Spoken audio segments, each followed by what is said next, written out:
오늘 우리 하나님께 주시는 말씀 로마서 8장 29절과 30절 말씀 같이 보도록 하겠습니다. 로마서 8장 29절과 30절 말씀입니다. 우리 한 목소리로 함께 봉독합니다.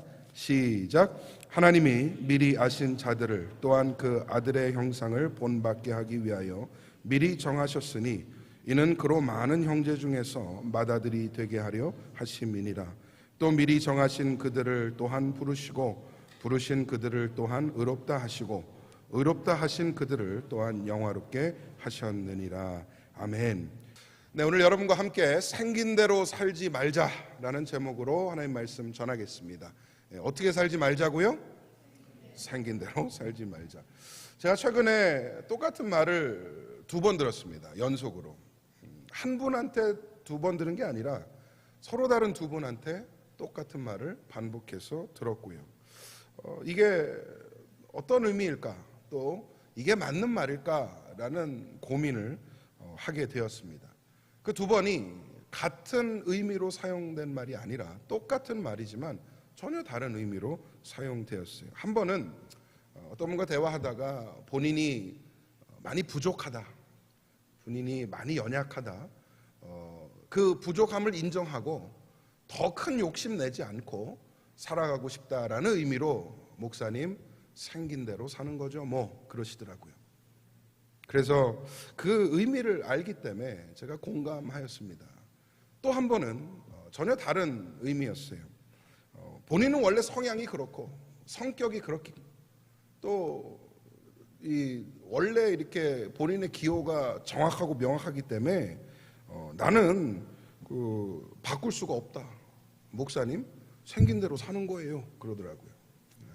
그래서 흔히 쓰는 말이고 그러니까 또 공감하고 넘어갔습니다. 그런데 제가 얼마 전 그 2 대화를 곰곰이 생각을 해보게 됐고요.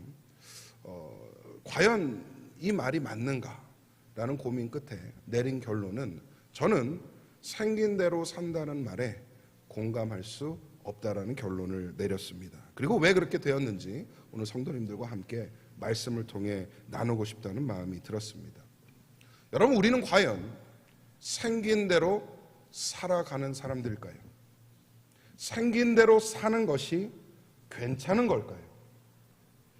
나는 원래 이렇게 태어났고 성격이 그렇고 기호가 그러니 나는 생긴 대로 사는 거고 남들은 그런 나를 인정하고 존중해야 된다 이렇게 주장하는 게 옳은 걸까요? 반대로 나는 부족하고 요 모양 요 꼴이니 나는 그냥 생긴 대로 살겠다 포기하고 낙심하는 게 옳은 걸까요?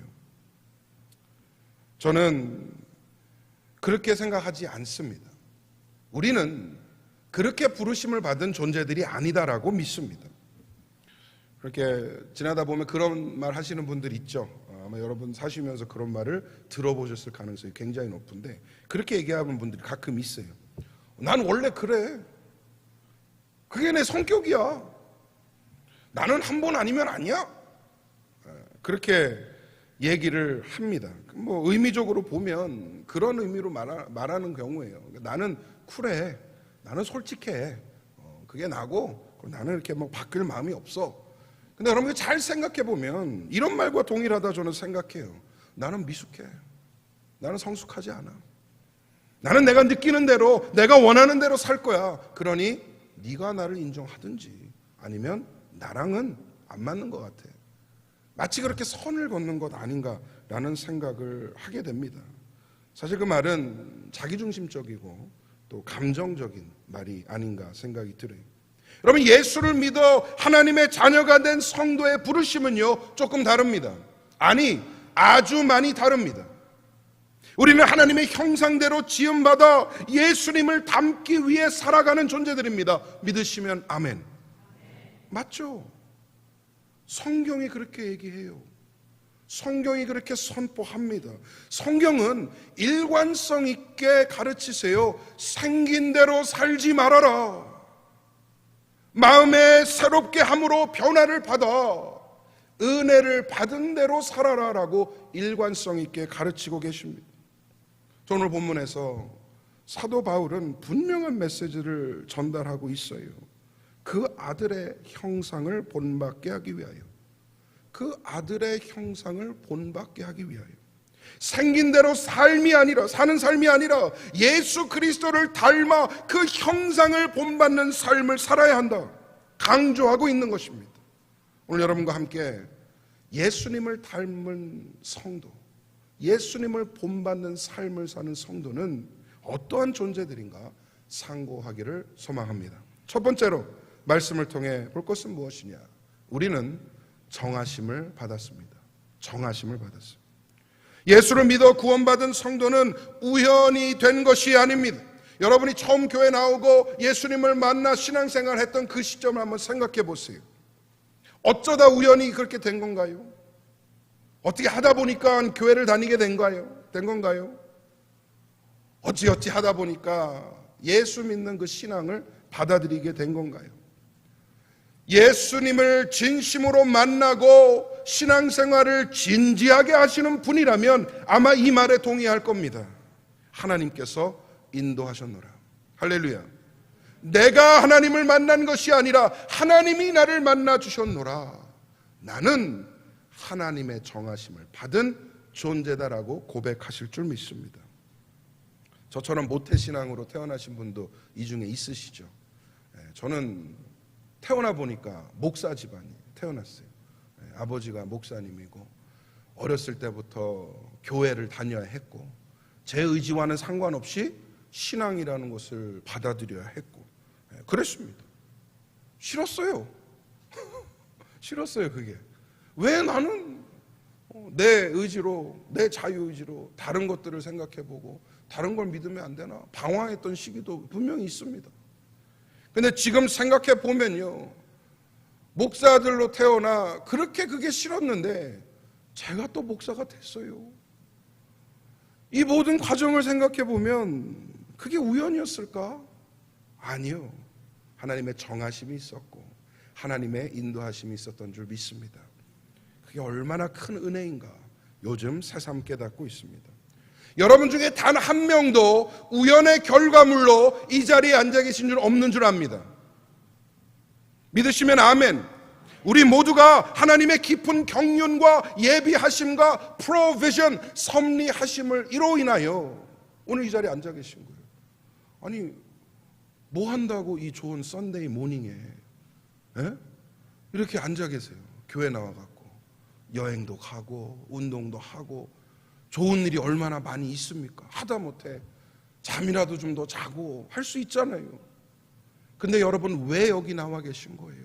하나님이 인도하신 거예요. 하나님이 부르신 거예요. 그리고 나는 하나님의 정하심을 받은 존재다, 나는 믿는 성도다라는 것을 여러분이 인정하시기 때문에 이 자리에 있는 줄 믿습니다. 성경이 분명히 이렇게 말씀하세요. 에베소서 1장 4절과 5절 말씀입니다. 우리 한번 같이 읽어보겠습니다. 시작. 곧 창세전에 그리스도 안에서 우리를 택하사 우리로 사랑 안에서 그 앞에 거룩하고 흠이 없게 하시려고 그 깊으신 뜻대로 우리를 예정하사 예수 그리스도로 말미암아 자기의 아들들이 되게 하셨으니 아멘. 창세 전부터 우리를 택하셨대요. 기쁘신 뜻대로 우리를 예정하셨다 합니다. 그 목적과 그 결과가 무엇입니까? 예수를 믿는 믿음 안에서 하나님의 자녀가 되게 하셨다는 것이죠. 그래서 여러분, 예수 믿는 것은요 단순한 종교의 선택이 아닙니다. 수많은 종교 가운데 나는 그냥 기독교를 한번 해볼까? 그래서 믿은 선택이 아니에요. 어쩌다 보니까 받아들인 라이프스타일이 아닙니다. 이민생활하면서 한인들 모이고 만나는 게 교회니까 숱하게 그런 신앙생활 그렇게 시작하는 분들도 있잖아요. 그런데 그랬다 할지라도 이건 내가 우연히 받아들인 라이프스타일이 아니라는 것이에요. 창세전부터 하나님께서 예정하시고 여러분을 택하셨기 때문에 이 자리에 있는 것입니다. 우리의 신앙은 우리가 이루는 삶의 결정이 아니에요. 하나님이 정하시고 부르신 역사인 줄 믿습니다. 생각해보면 이게 얼마나 큰 은혜입니까? 왜냐하면 우리는 스스로 하나님을 만날 수 있는 능력이 없어요. 우리는 스스로 하나님을 선택할 수 있는 능력이 없습니다. 생각해보면 얼마나 이 죄라는 게 무서운지 모르겠어요. 죄성은요, 하나님께 가까워지기는커녕 하나님으로부터 멀어지게끔 하는 성향을 가지고 있습니다. 하나님 앞에 숨고 도망치고 부인하고 거부하는 성향으로 나아갈 수밖에 없는 것이에요. 하나님을 선택하기는커녕 하나님을 부정하고 사는 게 바로 인간의 죄성 아닙니까? 근데 그런 본성과 상관없이, 그런 본성을 거슬러서 하나님을 사랑하고 하나님을 믿고 하나님 뜻대로 살아가고자 결단한 이 성도의 숭고한 신앙은요, 우연이 아니에요. 예정하심의 결과입니다. 그래서 우리는 내가 정하는 삶을 살지 않아요. 하나님이 정하시는 삶을 살아내는 존재들이에요. 인간의 자유의지를 오해하는 경우들이 있는 것 같아요. 모든 걸 내가 자의적으로 선택하고 그것을 내가 누려야 된다라고 오해하는 경우가 있어요. 그건 자유보다는 방종에 가깝습니다. 하고 싶은 대로 사는 삶, 느끼는 대로 사는 삶, 생긴 대로 사는 삶, 그거 아니에요. 성도의 자유는 하나님께서 정하시는 그 은혜의 길을 걸어가며 복음의 울타리 안에서 하나님의 영광을 함께 누리는 존재가 되는 것이에요. 성도의 자유는 주신 자유를 통하여 하나님을 선택하는 것이라는 겁니다. 어둠보다는 빛을 택하는 능력, 죄보다는 선을 택하는 능력, 죽음보다는 생명을 선택하고 그것으로 나아가는 그 능력, 여러분, 이것이 진정한 성도의 자유인 줄 믿습니다. 전능하신 창조주 하나님께서 여러분과 저를 태초 전부터 정하셨습니다. 그리고 자녀 삼아 주셨습니다. 이 은혜에 감격하시고 자녀에 합당한 삶을 사시기를 간절히 소망합니다. 두 번째로, 우리는 부르심을 받았어요. 오늘 본문에 보니까 부르심을 받았다 그러잖아요. 하나님께서 여러분과 저를 예정하시고 또 성도로 부르셨어요. 자녀 삼기로 정하셨기 때문에 이제는 자녀의 삶을 살라라고 부르신 것입니다. 여러분, 정하심이 본질적인 은혜라면 부르심은 실존적인 은혜예요. 우리는 이 실존적인 은혜를 살아내라고 하나님께서 말씀하시는 거죠. 우리가 예수 믿는다고 머리 빡빡 밀고 산에 올라가서 돛 닦고 살지 않습니다. 그죠? 저는 가끔 그런 생각을 해요. 그것도 나쁘지 않겠다. 머리 빡빡 밀고 산에 올라가서 말씀 보면서 기도하면서 그렇게 사는 것도 나쁘지 않겠다. 그래서 옛날엔 수도원도 많이 짓고 수도승들이 그렇게 많이 있었나 봐요. 다 그럴 수가 없잖아요. 근데 우리는 세상 속으로 부르심을 받았어요. 생업을 감당하고 인생을 살아라고 하나님께서 부르셨어요. 그런데 성도의 삶이 어려운 이유가 무엇입니까? 세상 속으로 부르심을 받았지만 세상에 속해 살지 말라라고 부르셨어요. 세상에는 살지만 세상에 속하지는 말래요. 구별하래요, 스스로를. 여러분, 이것이 우리의 챌린지입니다. 성도가 이루어야 하는 도전은 세상 속에 부르신 그 부르심 가운데에 자녀된, 하나님의 자녀된 그 믿음을 증명해내고 그 자녀에 합당한 삶을 살아내는 것이에요. 더 나아가 이 땅에서 스스로를 구별하여서 선교적인 삶, 즉 미셔널 라이프를 살아내라는 것이에요. 얼마나 힘든 일입니까? 쉽지 않아요. 예수 믿는 거 쉽습니까? 어렵습니까? 이건 질문입니다. 대답 잘해야 될 것 같죠? 예배에서 하나님 또 하나님 어렵대요. 이렇게 어려워요. 목사가 봐도 그래요. 성도로 사는 거 어렵습니다. 예수 믿고 사는 거 쉽지 않아요. 그래서 혹여라도 여러분 마음 가운데 이런 생각이 있을지 모르겠어요. 목사님, 난 그렇게 어렵게 살고 싶지 않아요. 난 그냥 생긴 대로 살랍니다. 하지만 성경의 부르심이 명확합니다. 디모데후서 1장 9절 말씀 같이 한번 읽어보겠습니다. 시작. 하나님이 우리를 구원하사 거룩하신 소명으로 부르심은 우리의 행위대로 하심이 아니요 오직 자기의 뜻과 영원 전부터 그리스도 예수 안에서 우리에게 주신 은혜대로 하심이라. 아멘. 성도는 오직 하나님의 뜻과 예수님 안에서 주신 그 은혜대로 사는 존재들입니다. 그래서 우리를 향한 소명, 즉 부르심은요, 내 행위대로 사는 것이 아니에요. 하나님이 부르신 은혜대로 살아가는 것입니다. 다시 강조합니다. 우리는 생긴 대로 사는 사람들이 아니라 은혜대로 사는 사람들이에요. 한번 따라서 하실까요? 생긴 대로 살지 말고. 다 배고프신가 봐. 목사님 밥 언제 줘요? 그런 뉘앙스로 지금 한번 마음으로 한번 해봐요. 생긴 대로 살지 말고 은혜대로 살자. 할렐루야. 이게 성도의 마음이어야 하고요, 이게 성도의 애티튜드여야 돼요. 삶을 향한 우리의 인식이어야 합니다. 나는 생긴 대로 사는 사람이 아니라 나는 주신 은혜대로 사는 사람이다. 만약에 주님께서 나에게 용서의 은혜를 주셨다, 그럼 나도 용서하며 사는 거예요. 만약에 나를 품어주시는 은혜를 주셨다, 그럼 나도 품어주고 사는 겁니다. 나에게 거저 은혜를 주셨다, 그럼 나도 거저 주는 삶을 살아가는 겁니다.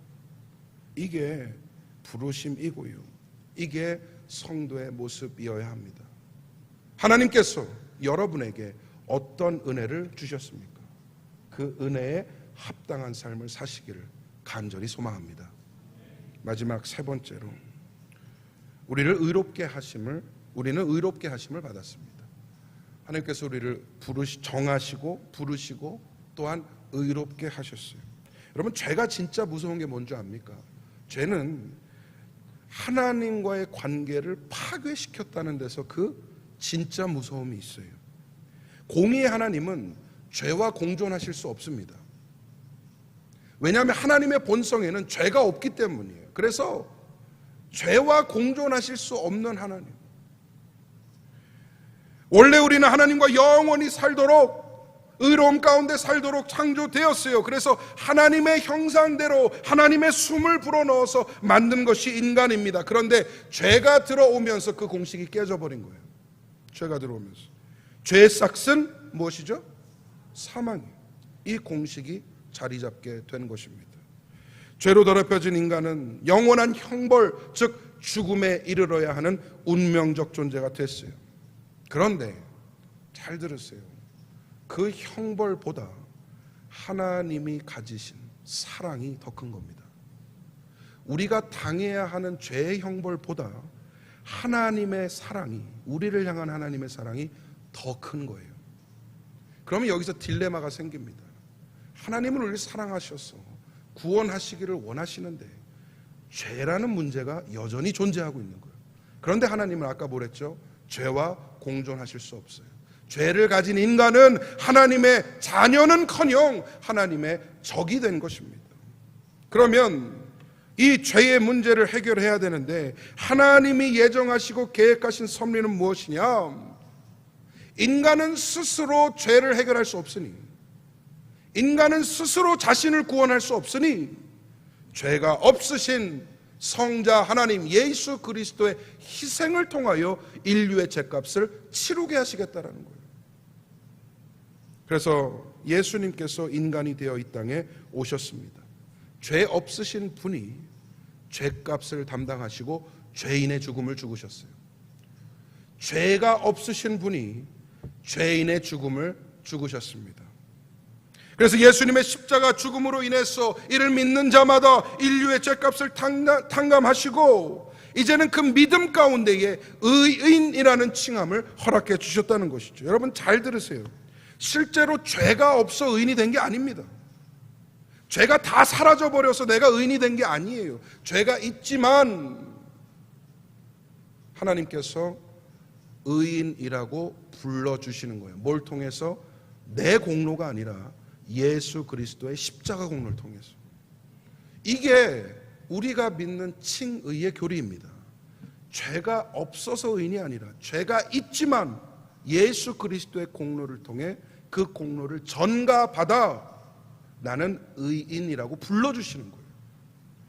그럼 이거를 좀 법적인 선포의 개념으로 이해하시면 좀 더 쉬울 것 같아요. 어떤 자녀가 죄를 지었습니다.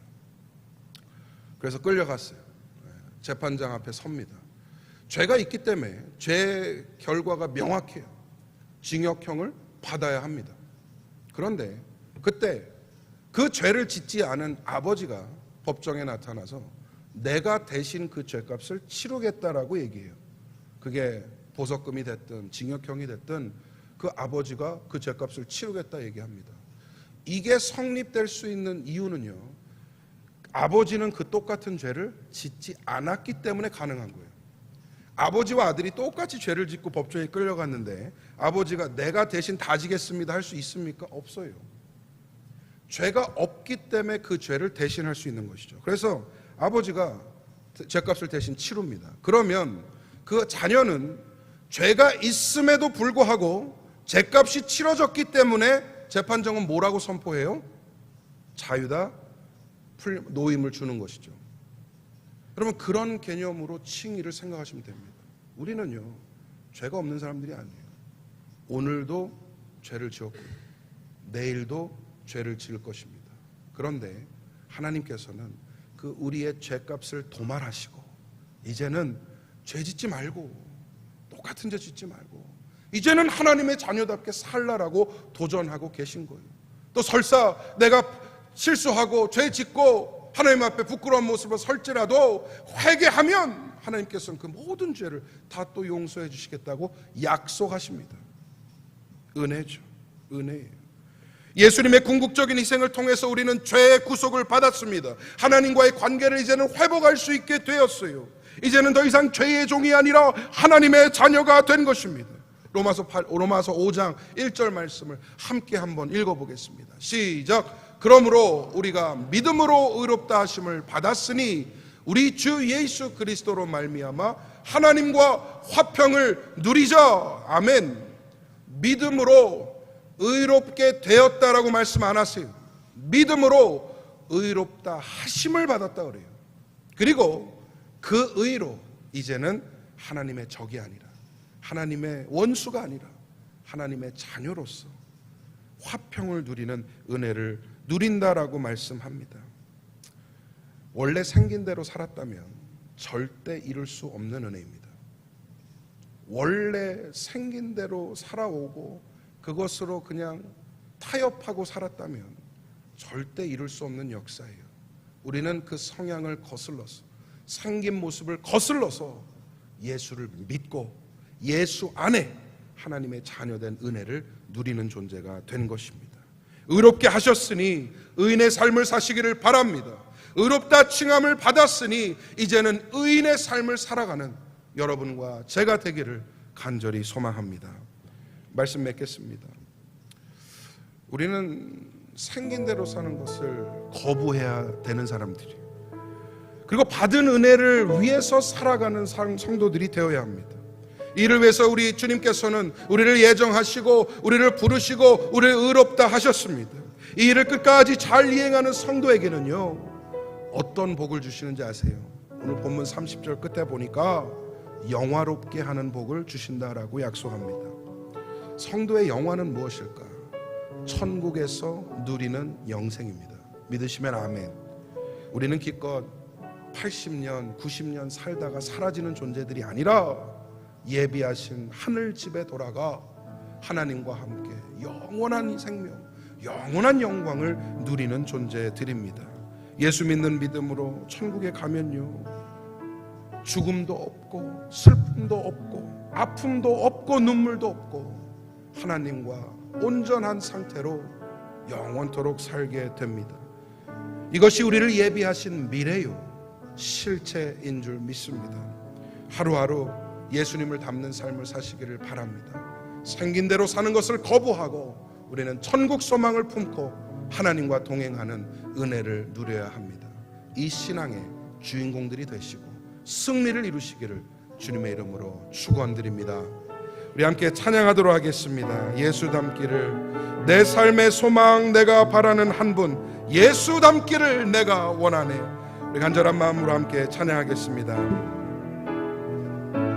주님, 내 삶의 소망, 내가 바라는 한 분, 내가 바라는 한 분, 예수 닮기를 예수 닮기를 내가 원하네. 한없는 사랑 풍성한 긍휼 풍성한 긍휼 예수 닮기를 예수 닮기를 내가 원하네. 예수 닮기를 예수 닮기를 예수 보기를 예수만 높이길 내가 원하네. 내 평생 소원 예수 닮기를 예수만 닮기를 내가 원하. 2절입니다. 온유하시고